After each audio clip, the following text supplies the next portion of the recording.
Welcome to the Software Engineering channel on YouTube. Today we're going to close out our introduction to C++ with classes and makefiles. So far we've only been using primitive types, ints, floats, doubles, etc., alias to primitive types like typedefs, or data types that have been defined in the standard libraries such as iostreams, strings, vectors, arrays. Classes and structs, which we'll introduce here, allow a programmer to define their own types. These data types will have their own attributes, called member variables, and operations, called member functions. Some other languages might call these methods, or member methods, but they're all, method and function are synonymous in this regard. For example, if you want to create a class to describe a person, it might have attributes such as name, gender, height, eye color, hair color, weight, etc., depending on whatever the application domain is. It might also have operations such as talk, run, jump, walk, sit. These attributes and operations you include in your class are dependent upon the problem domain you're trying to solve, and we'll get more in depth into designing these classes for a domain when we get to abstract data types, ADTs, later on in a future lecture. So, accessing class members, there are two things you need to know. There are two ways of actually accessing those members. If the object you are attempting to access is not a pointer, you would use the dot notation. It would be object.member. On the other hand, if it is a pointer instead of an object, there are two ways to access the member. You can either dereference the pointer using star, pointer, and then dot, or you can use the pointer arrow notation. So it would be pointer, dash, greater than sign, and then the member.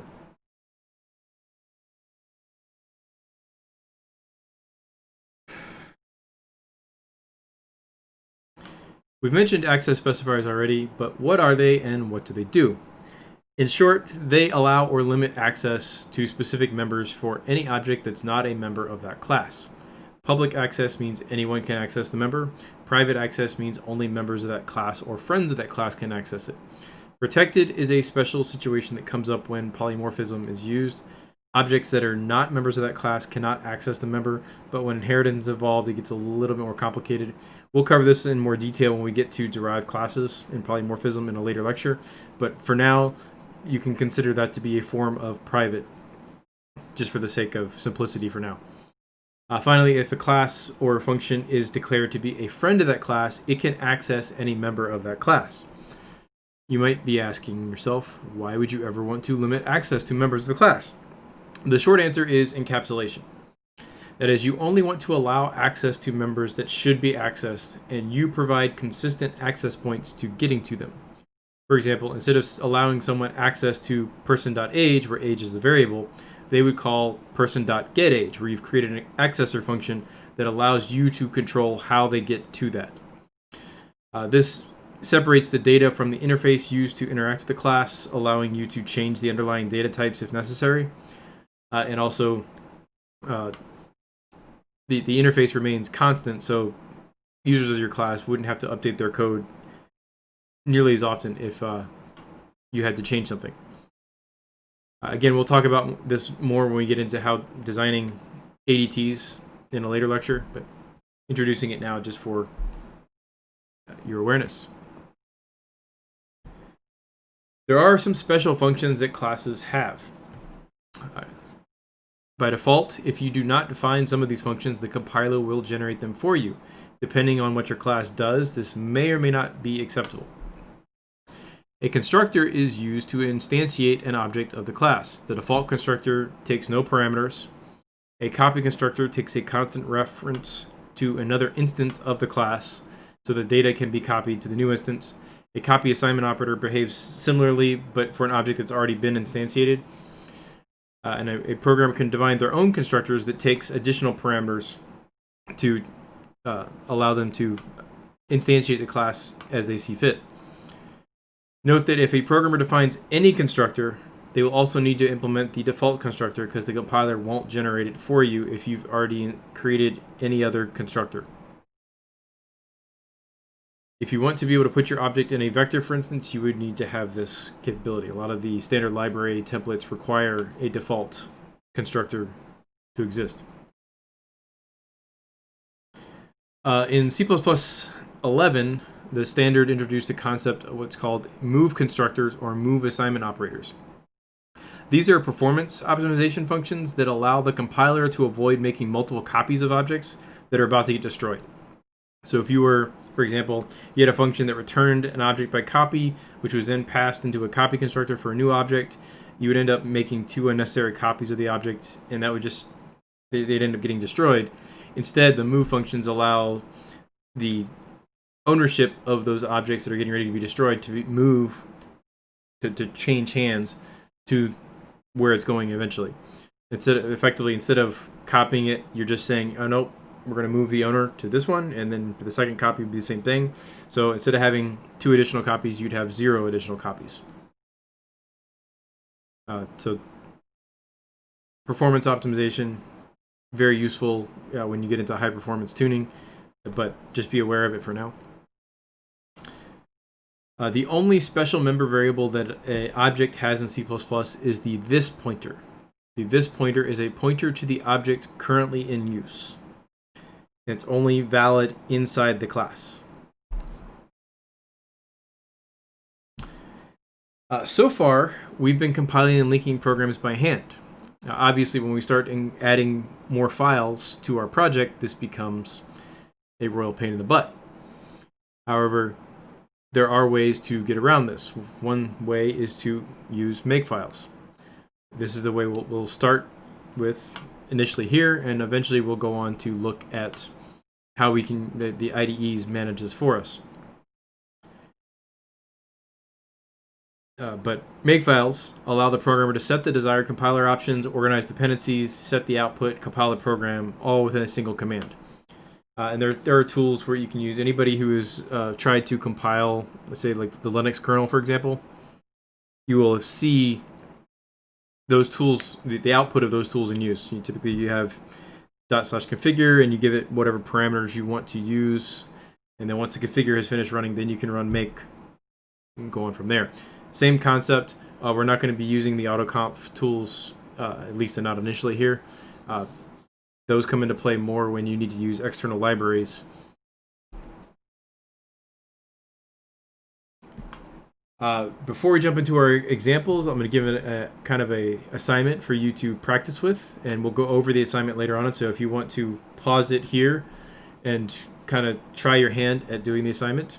It's to create a program that reads a context from an input file, allows the user to add, remove, display, edit, and save the file. The context will consist of a name, address, and phone number. And for the exercise, you can assume it's going to take on a US-style address format and a US-style phone. However, for simplicity, it wouldn't really matter unless you want to add additional lines. For international stuff, you could format it any way you want. But the answer I'm going to show you is going to be a US-based answer. So with that, we will jump to some examples. All right, so here I'm going to show you the Makefile first for this, and notice that I've set the compiler, I've set the compiler options. These are common options that you'll see included in Makefile, but they aren't necessarily. These are variables you would set if you had additional libraries or load flags or includes that you wanted to pass in. The output that you want, I named main. You can name it anything you want, but this is just to show you an example. The sources, you list all of these CPP files. And the objects, this is a kind of a shorthand way of converting all of the list that I have in here, so all the CPP files. And I'm changing the extension from CPP to O, so you'd end up with main.o, complex.o, and if I had more files, you would see the same thing. So here, a Makefile has what's called targets. All is the default target if you don't give it additional targets. And these are dependencies for that target. So if I'm setting the object files, all these files up here, as the default for all. And what it's going to do is say, all right, so when you when these object files have changed, you need to relink them. And here's the linking command. And it'll be pass in the entire list along with any load files or libraries that I give it. This is a shorthand target that you can use. Again, this is a very simple Makefile where anytime the CPP file has changed, it's going to need to update the O file. So what this will end up doing is running the compiler command, and this is going to compile the left side of the colon here, and it's going to output the right side. So this being shorthand, it's a .cpp, and then it would be like a .o on the other side. So these are Makefile shorthands or variables that you can use. Clean is another common target you'll see, and this is just removing all of the output files. So here you can see that if I had more CPP files, all I'd have to do is add them to this line, and then when I run make, it's going to handle all of it for me. So here, I'm going to introduce a very simple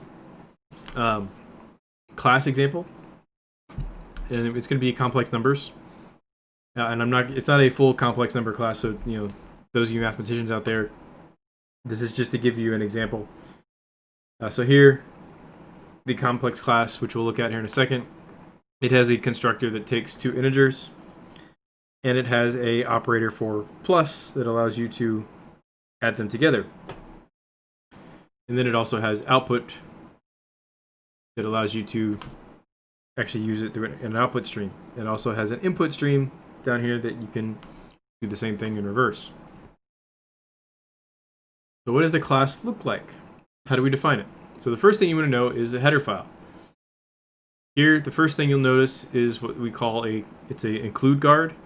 Because of the way C++ compiles, you have to make sure that it's not included multiple times, otherwise you'll end up with a error that it's really cryptic, and it is a multiple definition error, and you'll wonder why you're seeing your class multiple times and it doesn't know what it's supposed to be doing. This prevents that when it goes to compile it, because it's seen it before, so it's not going to include it again. It's just going to assume that it exists and move on.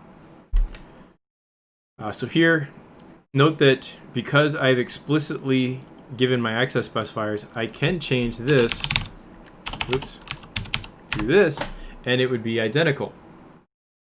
As I mentioned before, class and struct in C++ are effectively the same thing. The only difference is the access specifier, the default access specifier. So if you are explicit with your access specifiers, class and struct are interchangeable. If you do not explicitly give your access specifiers, you're trying to implicitly one, class is going to be private by default, and struct is going to be public by default. So here I have two member variables, one named real, one named imaginary. I use m underscore to indicate that these are member variables.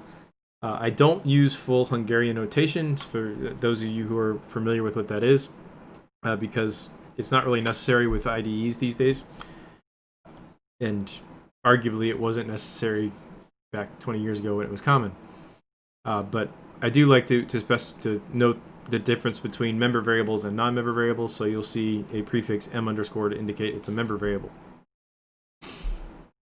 These are both ints, and then down here I have my default constructor. I have my constructor that takes two parameters indicating the real and imaginary.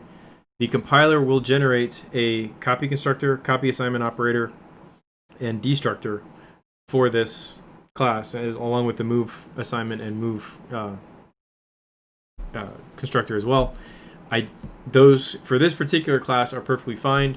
I don't mind it doing a shallow copy because these are not pointers. I'm not doing anything with dynamic memory. We will get to that later on, but that is typically where you would get into having to implement those yourself. Here I defined a plus operator that will take a right-hand side that's also a complex variable. And I have two friend functions that will take an O stream or an I stream on the left-hand side and a complex reference on the right-hand side. and we'll see what those look like. Note that these are friends so that they can access the data members underneath to make it easier instead of having to call the accessor methods. There are other ways you can do this if you want to do, have like a private print method and have OStream call print and then have a read method that iStream gets passed into. You can do that as well, and then you wouldn't necessarily need to access so you could just take the friend off of there and define these outside the class. However, this is pretty common to have these defined inside the class like this. So the implementation of the complex class, note that we have to state the scope of these functions. If I implement them inside the class definition here, I don't need to do this. So I can actually define this inside here if I wanted to. I could have this defined like this, and that would be perfectly fine. I would not also need it in the CPP file at that point. However, typically you want your header files to be really thin and just define your interface. There are a few exceptions to this, but we won't talk about those at the moment. The next thing you want to notice is what's called an initializer list. This is a way if you want to set the value of your variable, your member variables, when the object is created, instead of having to create the member variables and then assign them, this allows you to do that. So effectively what this is doing is when complex is created, these will default to 0 instead of having whatever's there and then reassign it. It's going to do it all in one step. The same thing happens here where I'm initializing to whatever's passed in. It's going to create and initialize at the same time. Okay, so here we have the plus operator, which takes a reference on the right-hand side to another instance of the complex class. And on the left-hand side is whatever one we're actually currently in. It's the caller. And we're going to return a new instance. So we're not changing either side. We're just going to return a new object. So first thing we do, we create a copy of our left-hand side. Then we update the real and imaginary values based off of what's on the right-hand side. And then we will return our new value. Moving on to the output stream. Here we have, note that we have a non-constant reference to the OStream. OStreams, typically you want to pass as a reference. You also want to return them as a reference. And when you're doing output, you want to make sure that your output is either a copy or a constant reference. So here you'll see that I'm accessing, because this is a friend function, even though it's not a member function, it's a friend, I can access the raw data. With iStream, doing a similar thing. Here again, you need to pass this piece by reference as well so that you can actually change it. Here I'm going to read the line because I want to actually allow the user to type in A plus BI, and I want them to, so I'm reading in the line and then chopping out the pieces that I don't store in the actual class. So with all of that, we will go into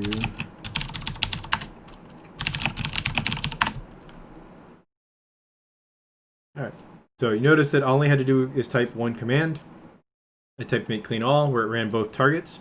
If I had to compile it by hand, notice that it would have been 3 separate commands. I'd have to compile the main, I'd have to compile complex, and then I'd have to link them. So it's 3 commands I'd have to run instead of just running 1. If I added more and more classes to this, then I'd end up having to run more and more commands. 1 for each CPP file, and then 1 overall to link them all together, where I have all the .o files that would have to get added to the end of that line. Obviously, you don't want to have to maintain that and keep having to type that in over and over again. That's why the Makefile makes your life easier.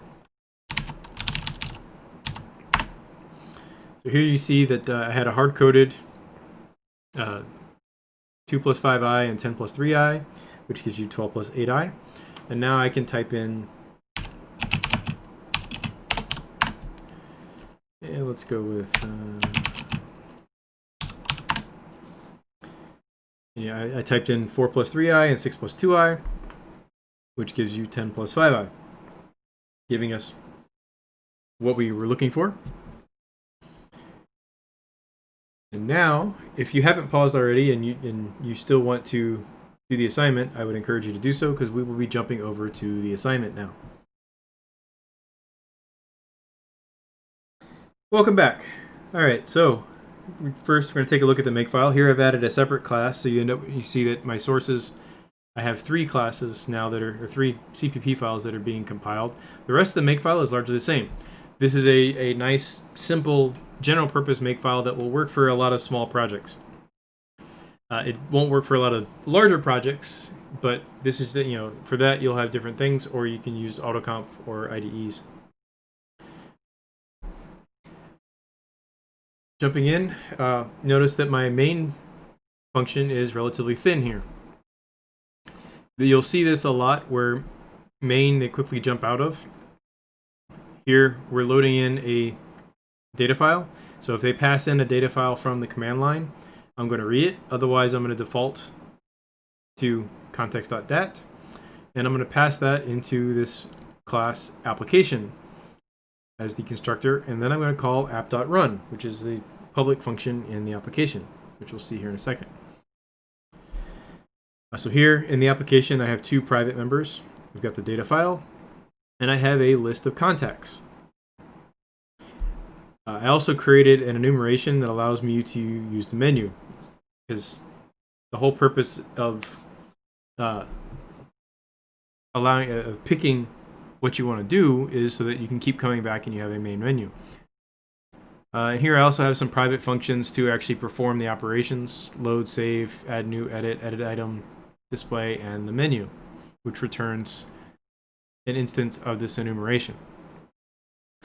The public functions for the class are the default constructor, so if they called it without a data file, and the constructor that we used, which had a data file, and then run. Note that I could also, if I wanted to, instead of having, I could change this to,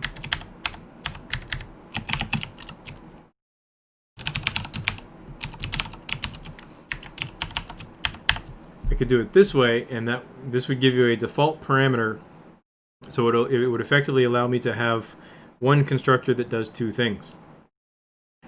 And that is also a valid way of doing this.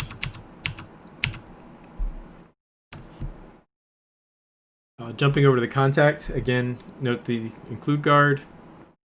I've included a couple of the standard library that I need, and then I've defined the 4 lines that I needed: the name, the street address, the city, state, zip code, and the phone number. I kept this simple instead of having it parsed out where you have everything set. Just keep it as strings. I have a default constructor, and then I have, these are called Accessor Functions, where I'm getting and setting each individual element. In this particular case, it's very simple. A lot of abstract data types may not be. There may be elements that are private that aren't exposed at all, or you might have a function that manipulates underneath to give you separate values. So you might have something that gives you the street number out of the street address and not the actual street, or you might give something that has a zip code, where if I'm storing it like this, it might actually parse out that line and give you just the zip code. And again, I have my input-output operators, as we talked about in the last example. So here I've created a default file name, context.dat,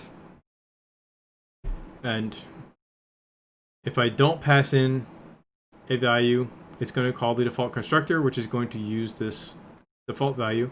If I do, it's going to then call this one instead. Either way, it's going to initialize my data file name to whatever corresponding constructor gets called. The other public method is the run method.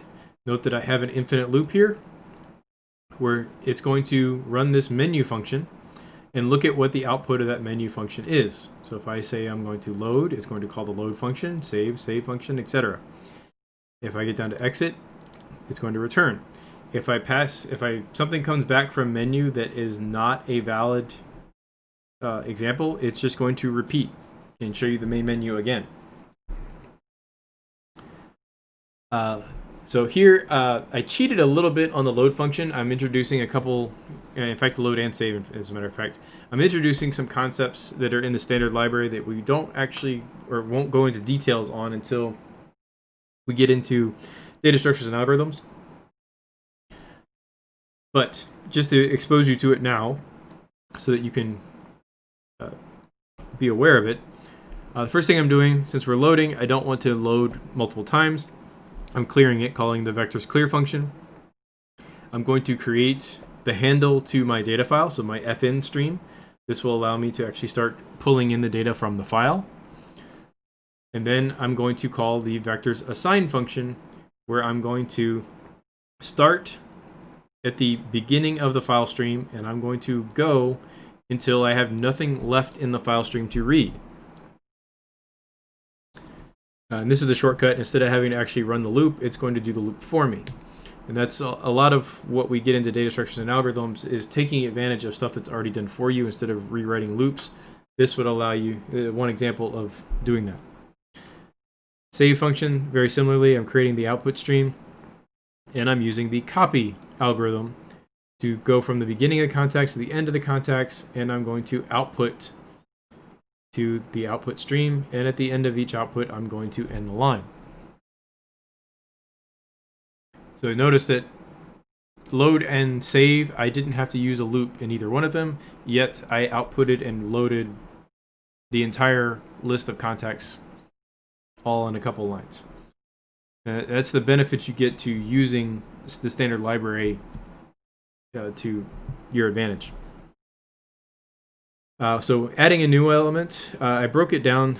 There are a couple ways you could do this, but just for simplicity, I broke it this way, where I'm reading the line, and each time I'm reading a line, I'm calling the appropriate accessor, and then when I get done, I'm pushing it onto the vector. Pushback is one of the ways you get elements onto a vector. For the edit, I'm going to ask the user to provide an index of the element they want to edit, and then I'm going to call the edit item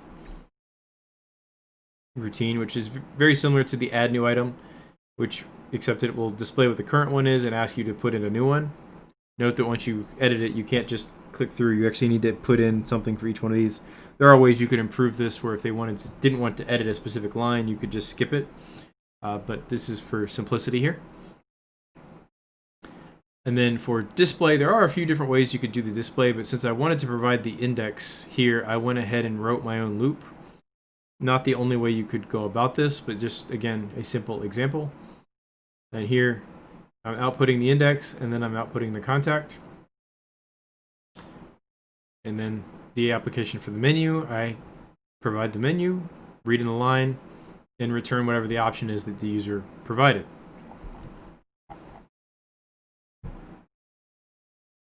The contact, fairly straightforward. Most of this is the accessors where I'm getting or setting something. And then the input, again, for the output rather, outputting each line. Note that the input is slightly different here. Instead, I'm using getLine to make sure that I get each line. And with that, note, we'll come up here. Again, notice that I can run one command and it will compile all my stuff.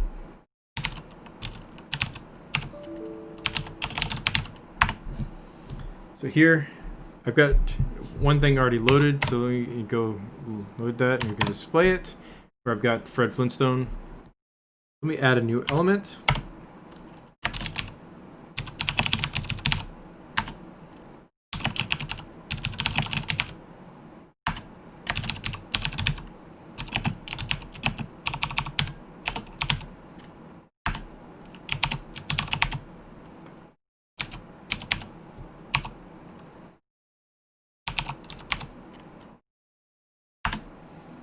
Now if I do the same display, I have two. I have Fred Flintstone and Barney Rubble. Let's say I want to go back and edit.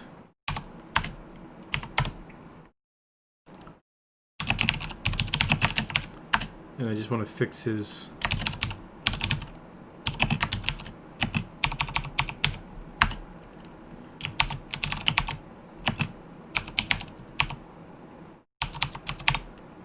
say I typed in his phone number wrong. Now you'll see that it's fixed. Now if I save, it saves. And I'll exit. And then I'm going to open up the actual data file so you can see what it looks like. And you'll see here everything that was displayed on the screen except for Barney. Barney is not here. Oh, that's a problem.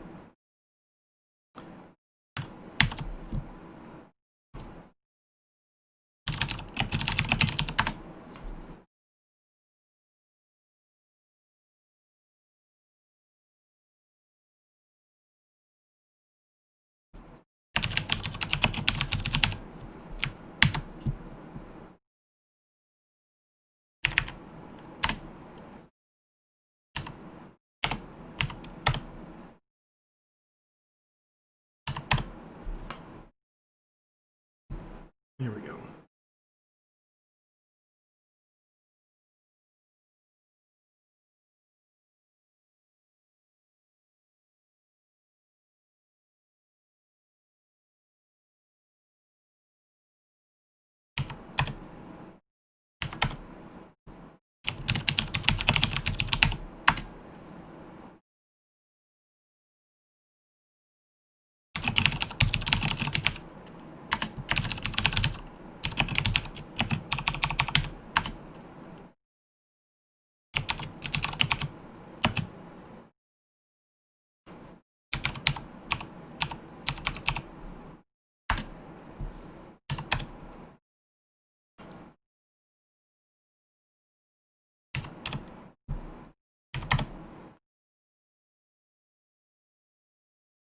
All right, now if we look at the file, you'll see that it actually shows Fred and Barney with the updated information.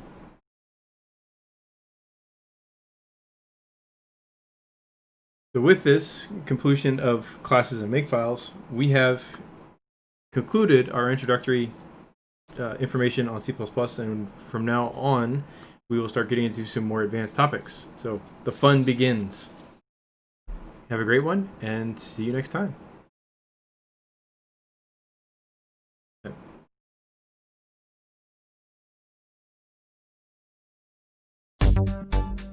Okay.